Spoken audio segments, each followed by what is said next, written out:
I've heard horror stories about their marriages. Your own family's opinions, don't take it as Bible because Neither is his family. trigger alarm bells in your head and make you pull the brakes. They're like, oh, I know enough. You actually don't know enough. Rank up at Marriage.MBA. Divorce proof your future marriage today.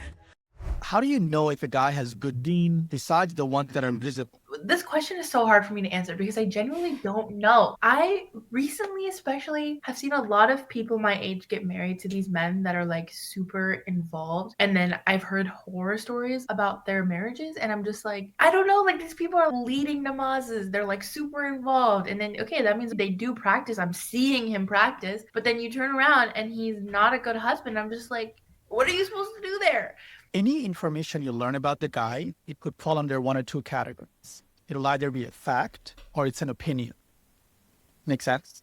He has $3,000 in credit card loan. If it's based on a financial background check, that's a fact. He is good with his money. He is generous. He gives good tips. Well, that's an opinion. You get it? You want to differentiate between those two things. Second is the sources of that information, right? Whether it's a fact or opinion, what are the sources? You talking to him, so he's the source directly telling you, or your marriage team, your parents, your siblings, and whoever else you recruit. Or it could be his marriage team, his colleagues at court and his friends, they'll be part of his marriage team. Or it could be third party, somebody else. What your marriage team tells you, what your siblings and your parents tell you, you want to put a little bit more weight on that, even if it's an opinion, because hopefully they're on your side. But what his side tells you, you got to take that with a grain of salt because they might be embellishing, they might be exaggerating, and they might be hiding some of his bad things that they don't want you to know about. And this might not apply to some people, but I think if you've got particularly traditional parents who are quite pushy with marriage, don't take it as Bible because if they're really trying to push for you to get married to this person, they might kind of leave out certain pieces of information or certain things that may trigger alarm bells in your head and make you pull the brakes. So kind of know what people's intentions are in terms of your own circle, what their views are on marriage as well, if that makes sense.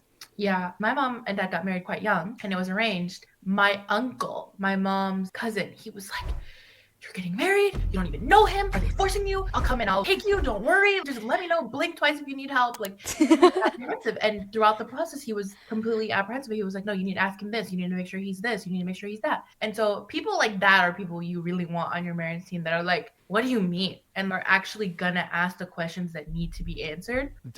That is such a good point. This is why instead of getting annoyed at your parents or especially your dad or your big brother for asking you these annoying questions, pause for a second and appreciate why are they asking you? They're actually looking out for you. And you want someone on your team to look out for you like that. That's the whole point of having a wali. A wali is a guardian. Literally the word guard. They are guarding you against people who might want to take advantage of you.